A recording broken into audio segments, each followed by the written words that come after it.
Start streaming.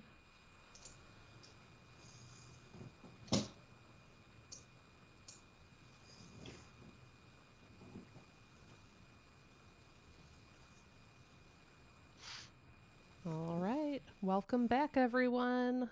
This is stream 2 of Kudomusicology, a Ludomusicology Literature review. I am the Musicologess. I am your host for this wonderful foray into the great work of our colleagues, and I am so pleased today to have joining me Brent Ferguson of the American Musicological Society Ludomusicology Study Group, and our author for today, Michael Austin. Welcome to you both. Thank you very much for having us. Thank you. So, Brent, you had a few words you wanted to start us off with today, just sort of about the study group in general, or this whole project that we've cooked up together. Yes. I'm serving as the senior co-chair right now of the Ludomusicology Study Group, as Dana just said, and thank you so much for having us. Stefan Greenfield Casas really served as the bridge between us two, saying that you were doing this Kudomusicology streamcast, and it sounded very much like what we were trying to cook up with the book club. So he put us together, and it's amazing to be able to do this with you, and thank you for hosting us. And we'll be doing this monthly leading up to the AMS conference, where we'll have the authors hopefully in a panel together there. So thank you so much, Dana, and thank you, Michael, for being here. Yeah. Thank you. Oh, this is so wonderful. So, Michael, before we launch into sort of the summary of the chapter in the very new Cambridge Companion, this is not the first time you've worked on music games, is it? No. So did this chapter kind of come out of sort of not being done with it after your book? Sort of. I mean, I was approached by the editors, by Tim and Melanie, about doing the chapter on music games, but I have still been really interested in the topic, and not only do I think music games are sort of an important part of video game music, and usually that's the conclusion that most people jump to the first time I mention I study video game music or I'm a ludomusicologist. They always say, oh, like rock band and Guitar Hero. And I say, yes, sort of. But also all the other ones. Yeah, and also thousands of others. But I am also interested in a paper about this was even presented at the Ludo conference last week, just about organology of games and about how we have, for hundreds of years had systems to classify different types of instruments by the way that they're played or by what part of them vibrates or, those sorts of things.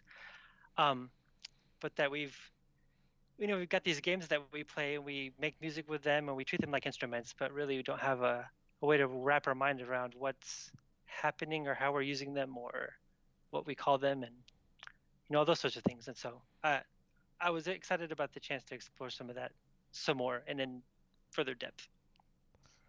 And then just to sort of contextualize for our readers, although a lot of us know you, but what was your sort of training leading up to becoming a ludomusicologist? Did you get like a performance degree? If you did musicology from the beginning, did you study video game music all along, or did you come to it from somewhere else? It was a very long, weird, circuitous route, actually, to get to video game music. Actually, Brent and I went to UT San Antonio together, back when God was just a boy. And I got a composition degree from UTSA in 2005 or so.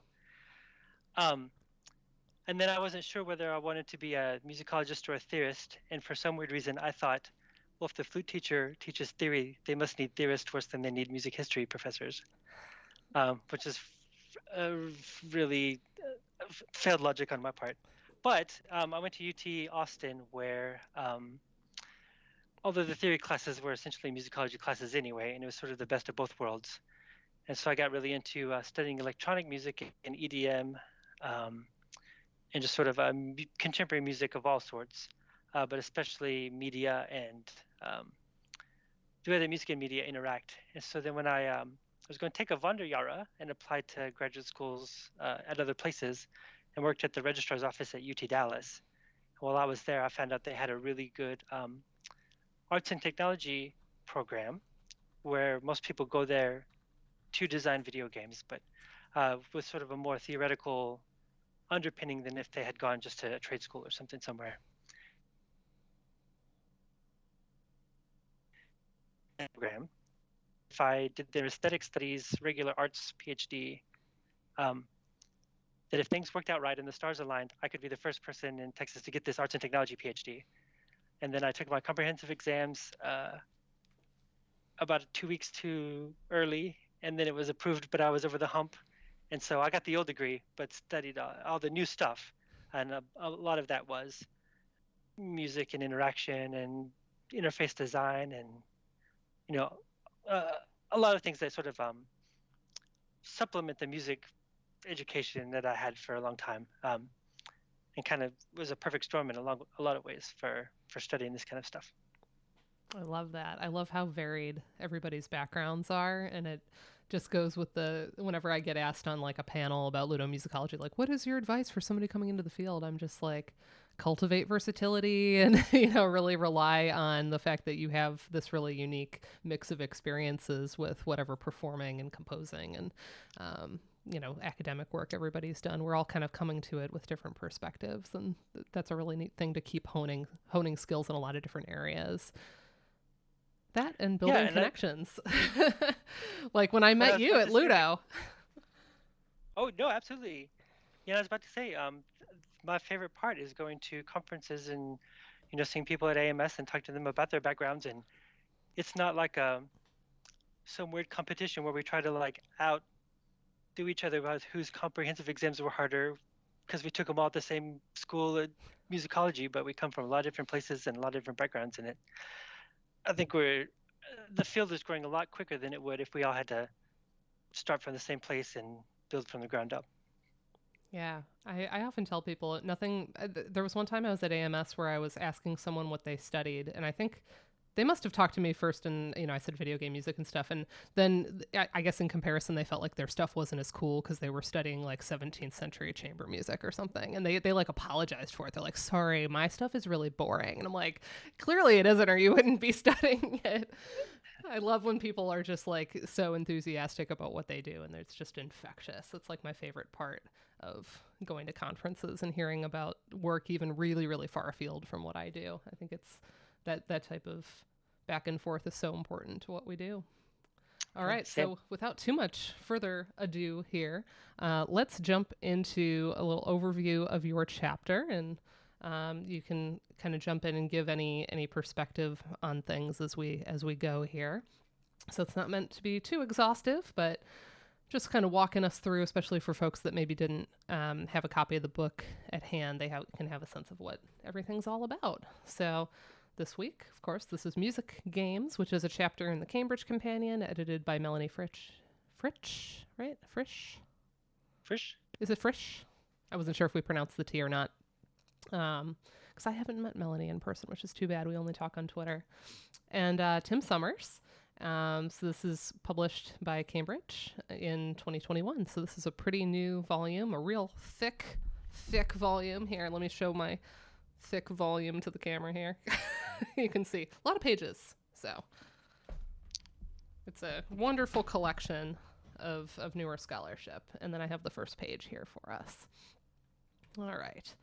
So I like to identify sort of the thesis and then what I call the walkthrough statement of like, here's what this chapter does. So what I kind of called your thesis here is, while some may argue that a game can be considered to be a music game only if its formal elements, such as theme, mechanics, or objectives, center on music, musicians, music making, or another music-related activity, in practice, the defining characteristics of a music game are much less clear, or rather are much broader than with other genres.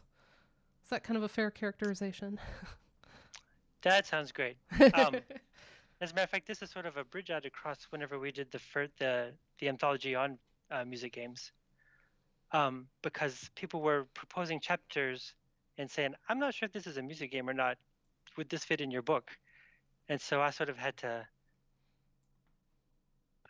I was supposed to draw a line in the sand, and then I refused to, and it worked out better that way.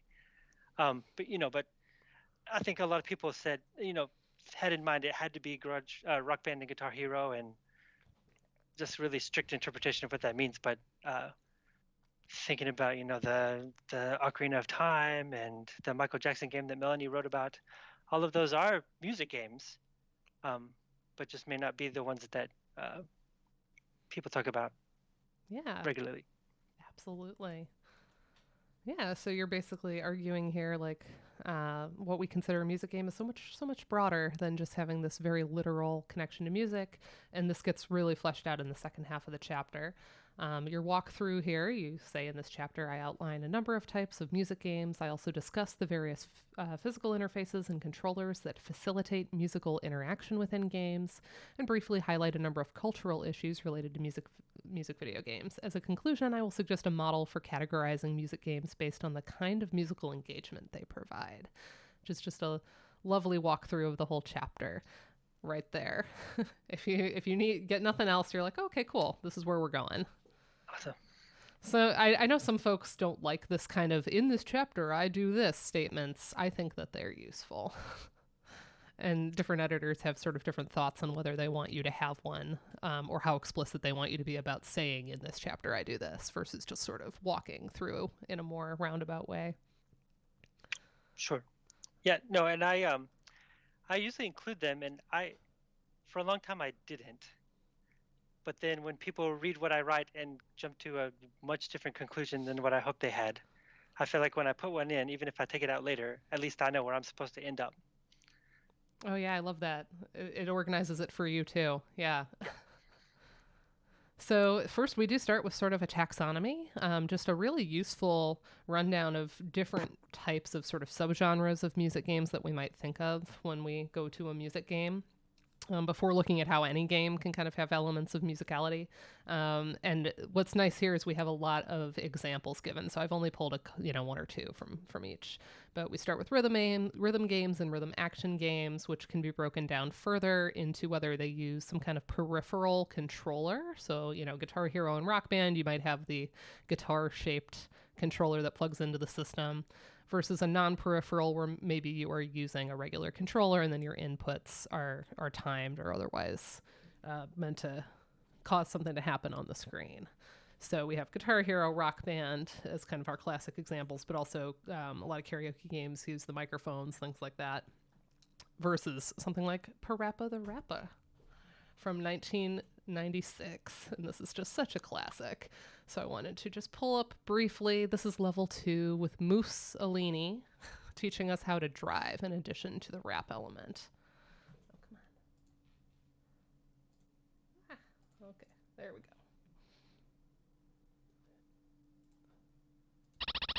There we go.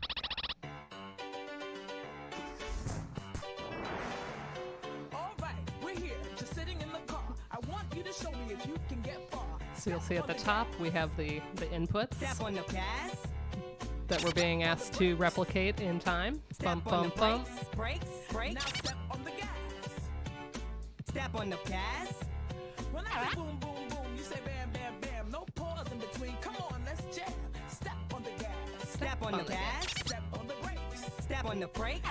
And you can even hear what I like about that particular moment is you can hear that the player, as if his timing isn't quite off, the response from Parappa is a little bit delayed.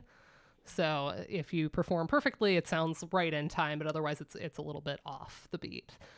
So it is contingent upon the player to press the buttons in the order given, kind of like a game of Simon for anyone that had one of those growing up, right? And a lot of these games have this kind of input style.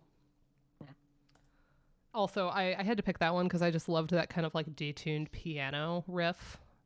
Oh, yeah. It's so good. So then we get to dance-based rhythm games. So still under this rhythm action games subheading. And this is things like Dance Dance Revolution and Just Dance, and musical rail shooter games like Rez and Audio Surf. And if I recall, I think Ryan Thompson ended up doing a dissertation chapter on audio surf. It's a really fun one if any of you haven't played it. You can actually put in your own music and play levels that are sort of generated based on things that you import, which some of these games are starting to get really savvy about. I know we have the virtual reality Beat Saber, which is one of my favorites of all time, and they have the ability to import levels that fans have made, to any other song. And so we've played a lot of these custom levels. Some of them are just way too hard, but there's some really fun ones that you can find. We have one that's like the Bob's Burgers theme song, but it's it's a Beat Saber level. So there's some really fun fan creativity in these communities. Of course, as you remark later, that can get into some issues with copyright. Next up, we have sampling and sequencing and sandbox games, one of my favorite genres here. We have Will Harvey's Music Construction Set, 1984, where I have a screenshot from that on the bottom right. Mario Paint, of course, from 1992, which had, in addition to the kind of Microsoft Paint-y main interface, it had a music-making interface with certain limitations. And then Electroplankton from 2005, which is just a gorgeous game. It's so aesthetic, as the kids say. I don't think are they saying aesthetic anymore? Is that a thing? I'm out of touch. And then karaoke music games like SingStar. There's a couple different major franchises that sort of follow this format, but of course even things like Rock Band allow you to sing, right? Mm-hmm. I always liked doing Ballroom Blitz in Rock Band, just like really going for it. So as an example of sandbox, Michael also mentions that Mario Paint Composer was a standalone program released in 2007 that sort of fixes some of the limitations of the original Mario Paint, and I ended up writing a chapter on this for the first book that we mentioned earlier, and so I wanted to play briefly one of my favorite examples from the book, which is the Lacrimosa of the Mozart Requiem. Nice.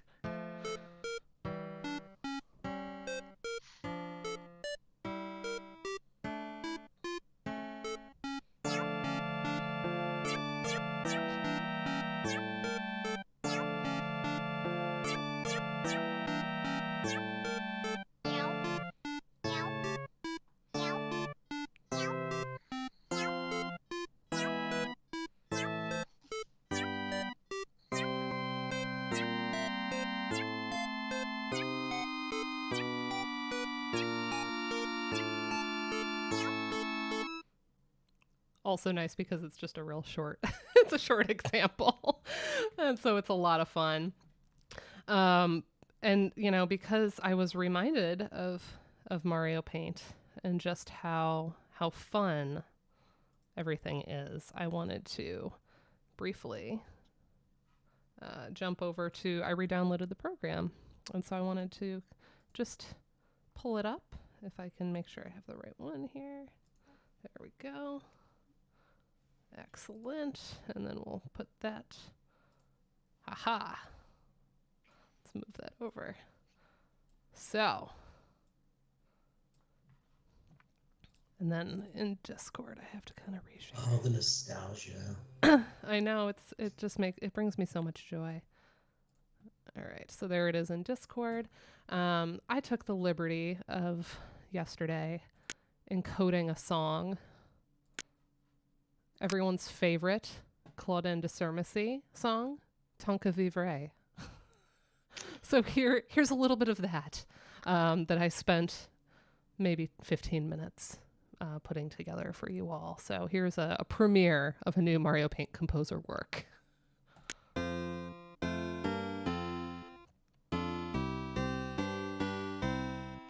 Karen says the song of my people.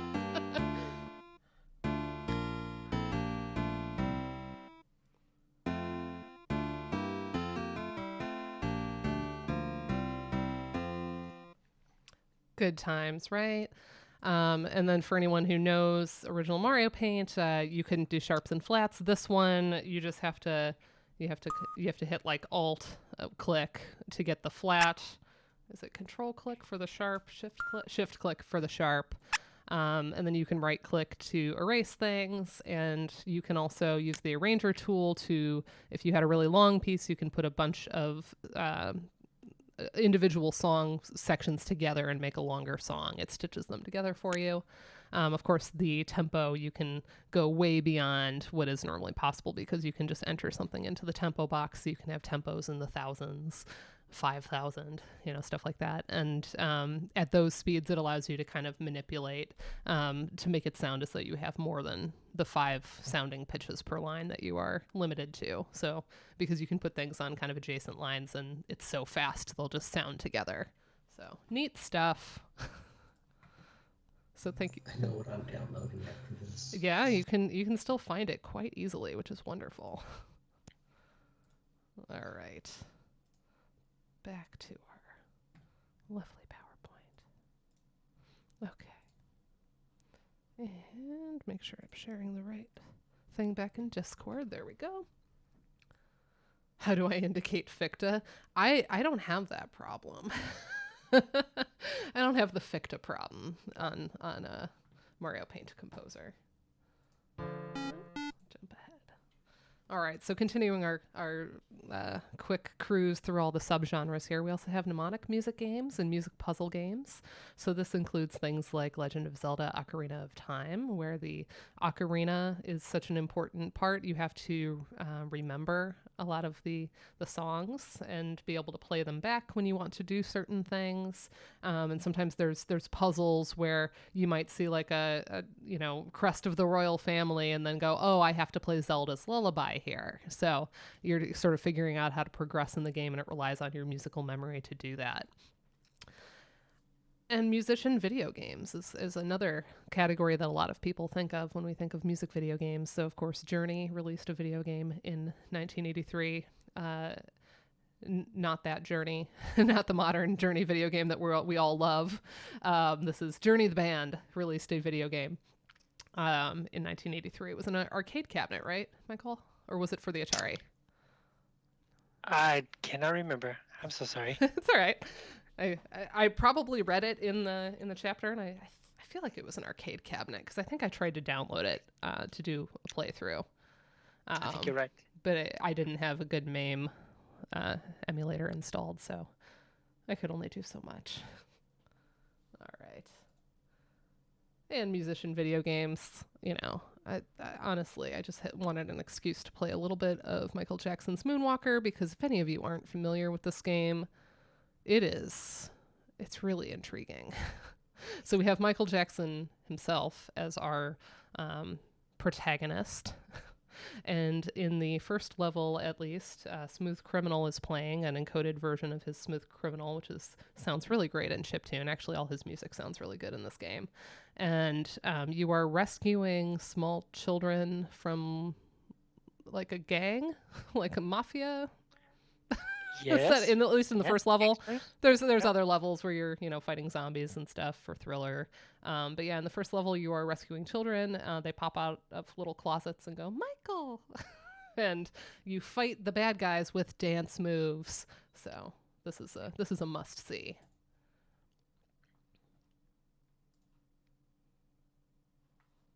And Melanie's chapter about it is excellent. Yeah, it is. We'll probably read that at some point. Michael! The sound effects really make this for me. I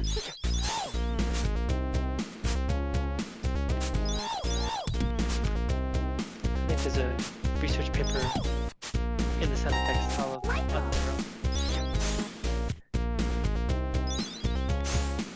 etc. Y'all get it. This is a long play, so it does have all the other levels. If I jump ahead a little bit, you can see here's the zombie level.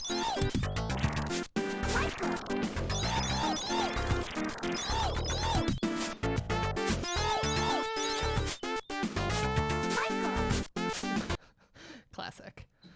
And then, Bubbles the Chimp comes to sit on your shoulder and point you the way to the final boss once you've cleared the level. And it's something else. It's definitely worth playing if you haven't.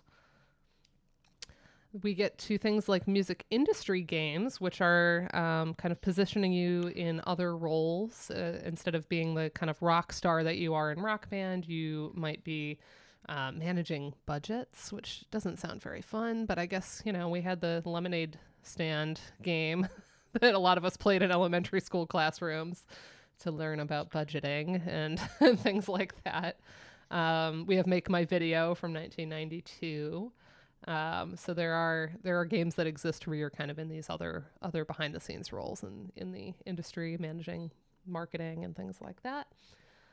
Edutainment, music games and sort of musical gamification of learning concepts is another category. And one of my favorites is the Miracle Piano Teaching System from 1990, which came out on the NES, right?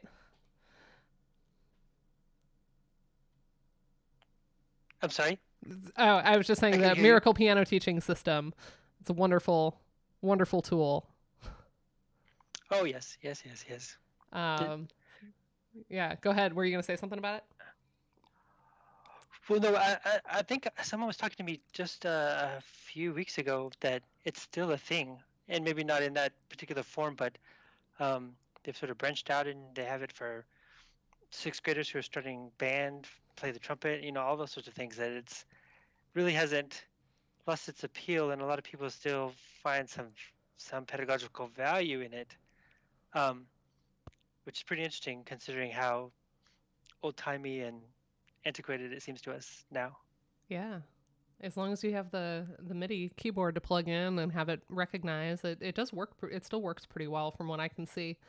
Yep. And there are a lot of modern applications and sort of web apps that are available to educators now that basically do the same thing. I've worked in a K through 12 school where they I don't remember if it's Smart Music, where it loads up, the kids' orchestra music with accompaniment even, and they can sort of play with the orchestra for things that they can find in there. They used that a lot during the pandemic for like solo and ensemble competitions because they wouldn't necessarily be able to be in a room with an accompanist anymore. And so they would just have these preloaded accompaniments that they were able to pull up and then make a recording and submit that to get a rating. So really interesting that we basically have the same. There hasn't been a lot of change to the way that it's implemented. There's just more options in it. And of course, we're using real recordings as opposed to MIDI now. Yeah, and actually, we had a Smart Music account here at Louisiana Tech, but rather than seeing it as a game, students thought it was more like a torture device. So we didn't re-up our subscription. But I can imagine, like especially these edutainment games, that there's a fine line between fun and very unfun, and if that's part of play and like seeing it as a play thing rather than a chore, I think is a really interesting topic to pursue or something to look into, and just sort of where that line is and what design elements of the game make it more playful or make it seem to be more enjoyable rather than a task to complete or a chore, or having a parent stand over you with you need to practice your scales. Here's a metronome. Yeah. Right. Yeah. Well, and especially it's really interesting to contrast something like this with like Rocksmith, where you could plug in an actual guitar and sort of improve your guitar skills in a standalone game that a lot of people are like, oh yeah, this is a fun game. But you are very much learning how to play the instrument along with it. But that one doesn't seem to have any claims that there's drudgery involved from what I know from people playing it. Right. Yeah, I haven't heard anyone say that they did not enjoy it. But I can imagine too that people that didn't enjoy it just would stop playing. And That's true. Our sample is distorted. I think so. It's like student evals. You either hear from the kids that loved the class or hated the class. And then everybody else just doesn't do it. Exactly. Then, so that's our walkthrough of all the different subgenres here. And then there's a section that goes into a little more detail on some of the peripheral controllers.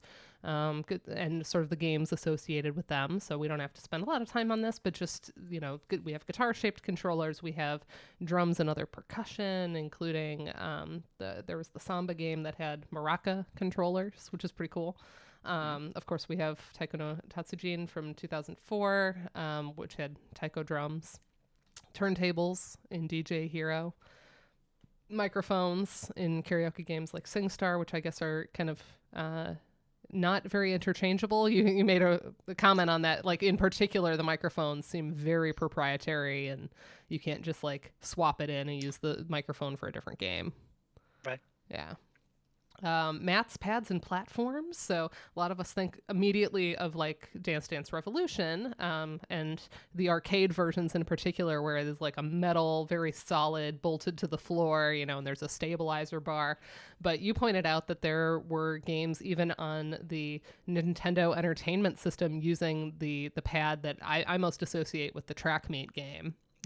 Because we used to run on that and try to do the little hurdles. So I didn't even know there was a dance game for it, but it's basically the same concept. Of course, the NES one never stayed anywhere; it slipped all over the floor. So It slipped all over the floor, and we would give up and sit on our knees and do it with our fists. we did that too. Yeah. My brother and I did that too. Yeah, it seemed like the input was a little bit better if you used your hands and kind of slapped it. I mean, I guess it was still somewhat aerobic activity, but Yeah. definitely not what they intended, unless you had one that was somehow more stabilized on the floor. But yeah, I felt like we had issues with that. But we've had this sort of thing up until we got the point of having more motion controls, which opened up new avenues for dance games in particular. Wii nunchucks have been used for all kinds of things, including there's the Fantasia game where you conduct with the Wiimote. And then finally, smartphone or portable listening device touchscreens. So things like Tap Tap Revenge, which, there's a lot of games that are almost like a Guitar Hero rhythm game thing, but you're tapping instead of using some sort of peripheral input. Then a section on wider culture and music games. So games often use popular music. So this causes some copyright and licensing issues, doesn't it?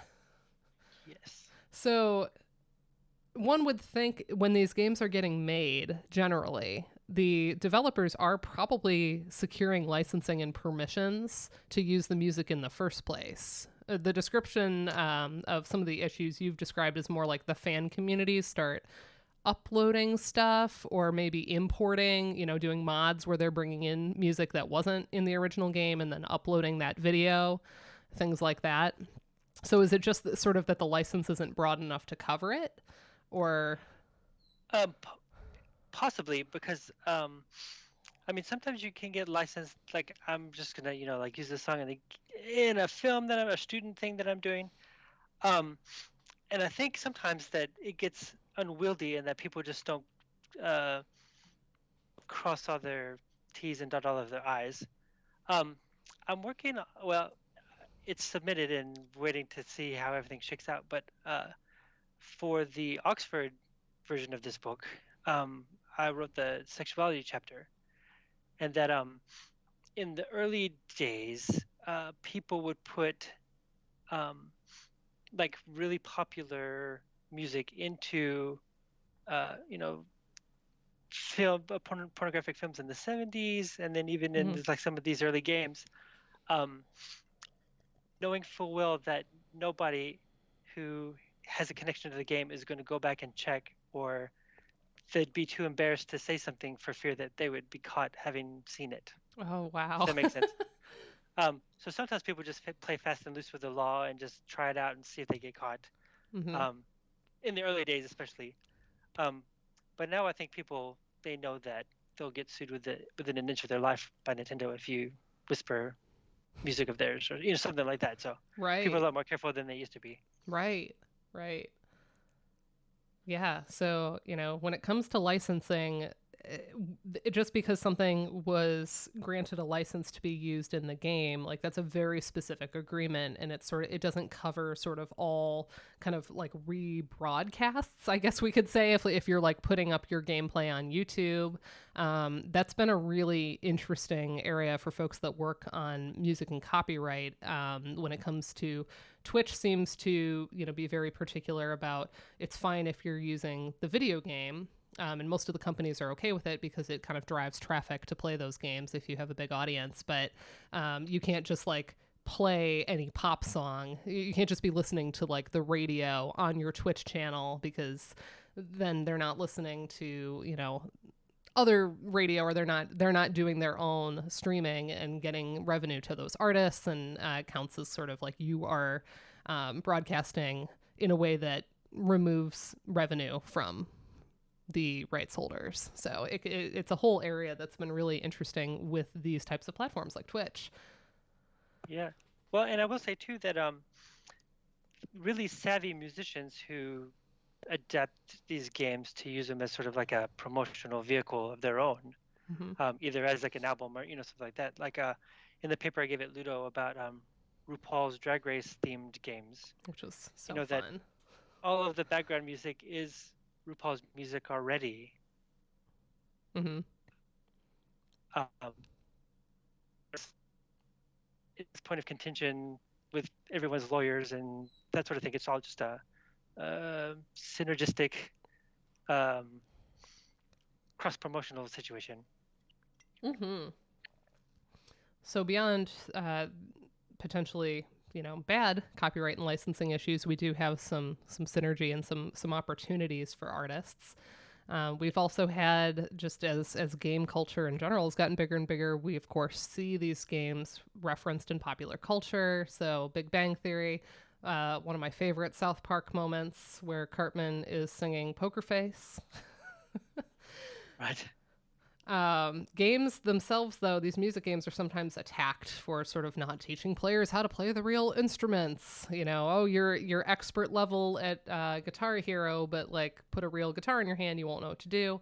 And yet there's pushback on that. There's a lot of people that said, well, no, because I loved that game, it actually inspired me to go pick up an instrument. Or I played Ocarina of Time and I decided to play the flute. Or buy an ocarina and like go on YouTube and, you know, watch tutorials and figure it out. There's kind of a lot of DIY music learning happening because of some of these games. So it's not as simple as just saying, well, just because the interface is maybe not the edutainment style, that it's somehow bunk, right? Yeah, well, and like to that point even too, I think it's really important that like in the example that I cited here, where there are boys who saw a boy or a male character in the video game playing the ocarina or playing the flute, which sort of like dispelled this myth that there are boy instruments and girl instruments. Yeah.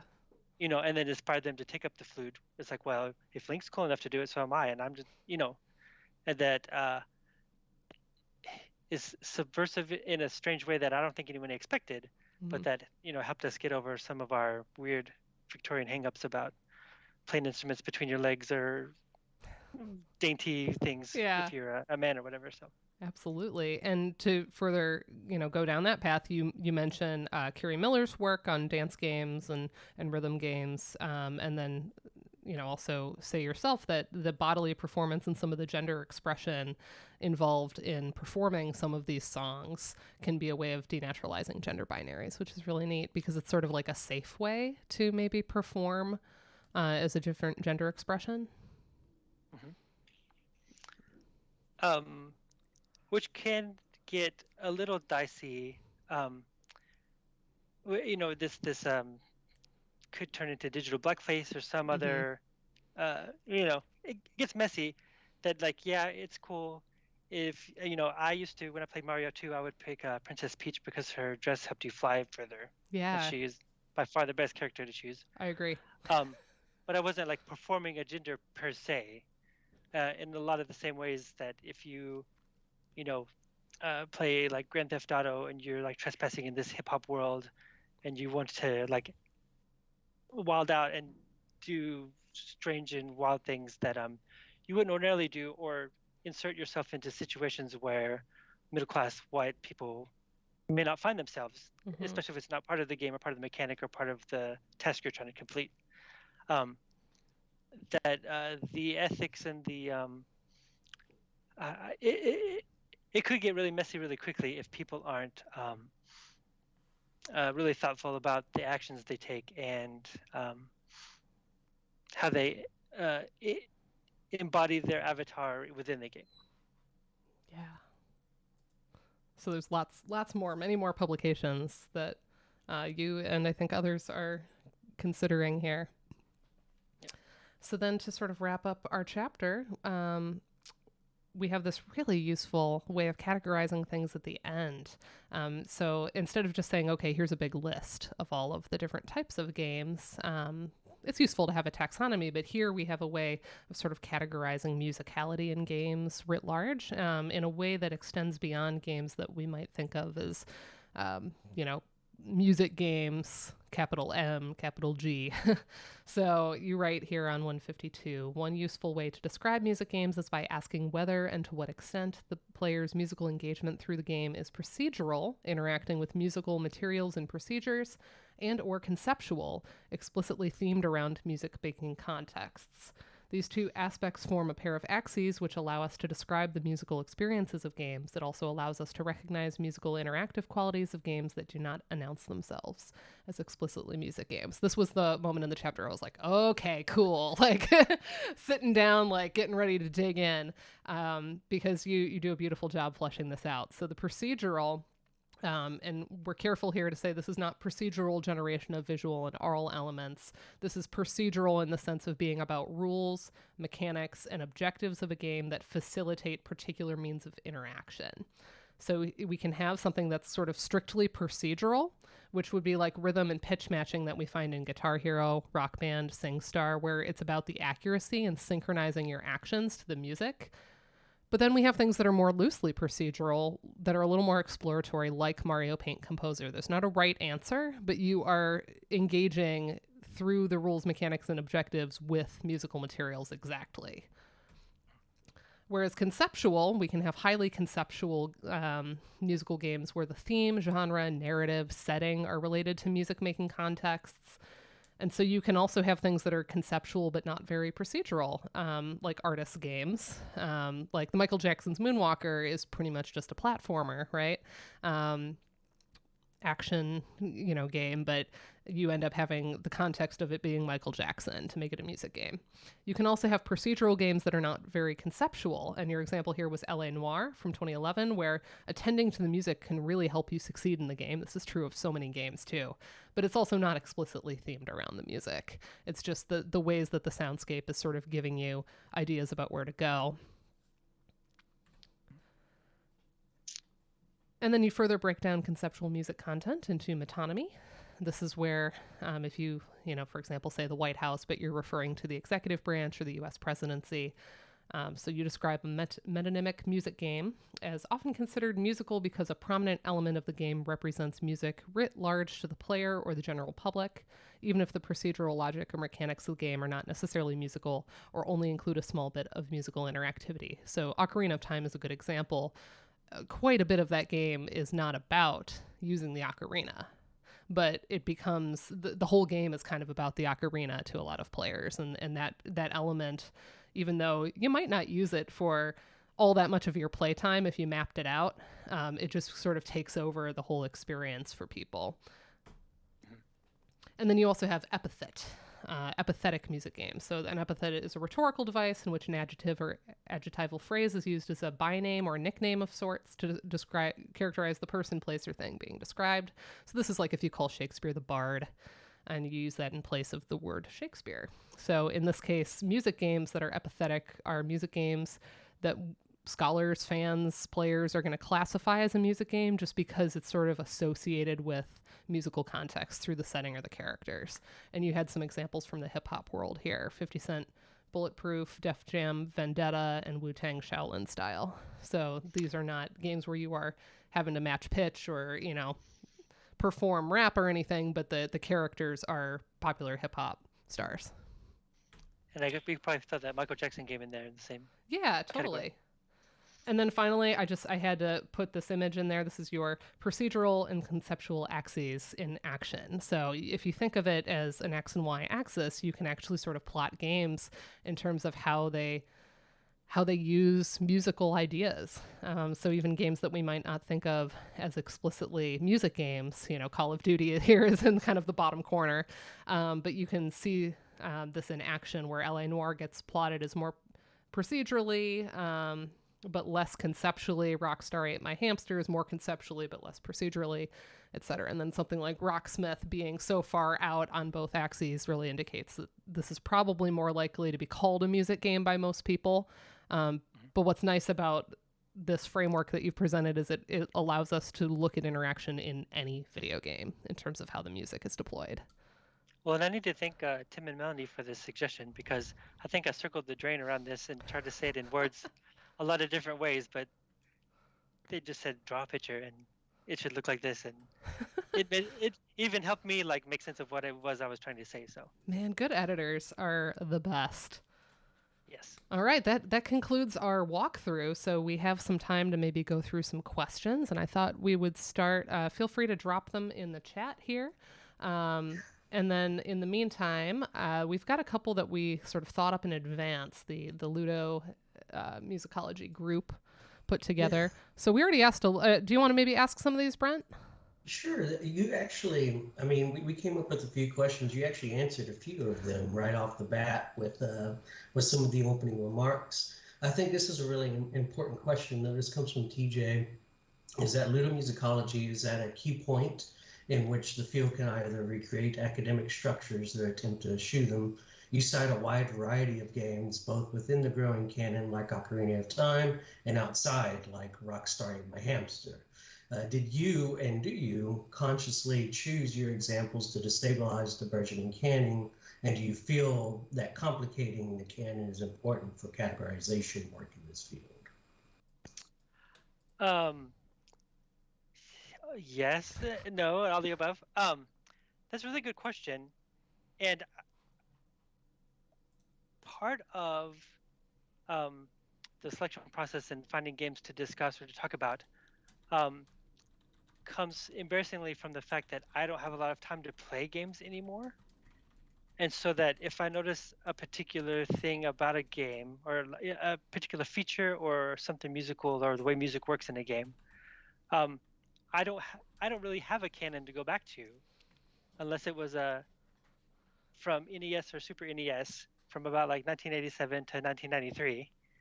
And so anytime I go and look for contemporary examples, it's usually not because I've played them. It's because I've heard someone talk about them, or because I looked on YouTube to see playthroughs and try to start from there. And then as I write about them, I try to go find copies to play or emulators or something like that, so I can experience the interaction and those types of things on my own. But for the most part, I'm not canon busting as much as I am like just being ignorant of the canon in the first place and just trying to feel my way through. Excellent. Thank you. Nothing wrong with being ignorant of the canon. Will Gibbons would probably applaud that and say, "Who needs it, right? Yeah. Who needs another paper on Final Fantasy?" Or, of course, plenty of people are like, "I want to write about Final Fantasy." That's fine.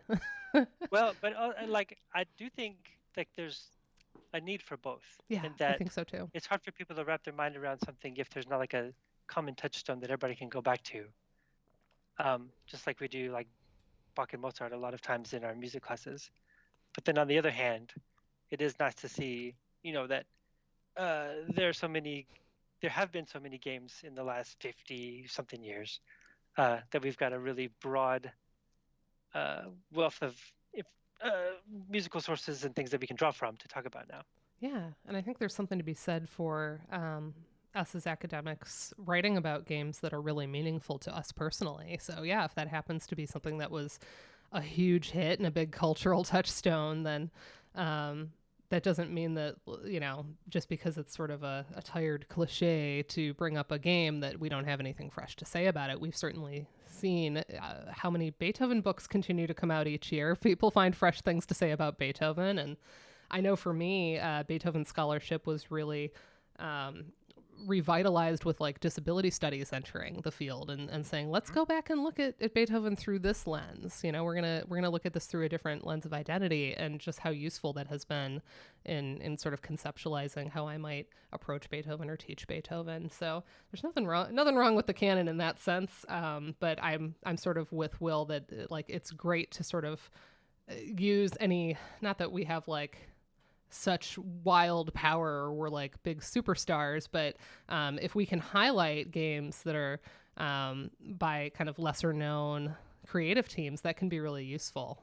Looking at like indie games, and of course there's a lot of innovation happening in those spaces too. Yeah, absolutely. And I think that we could probably say the same thing too for sort of research methodologies and theories that people apply to game music or to music games.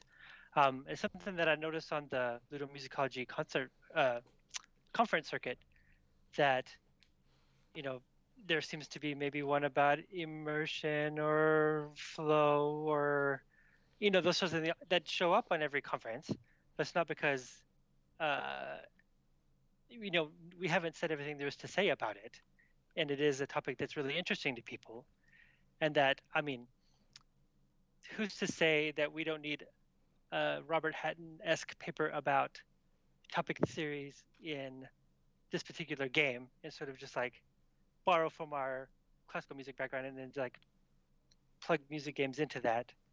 But then on the flip side, it is really refreshing to see people coming from a bunch of different fields, from industry, giving papers without that toolkit / baggage. Like, I don't, however you feel about it.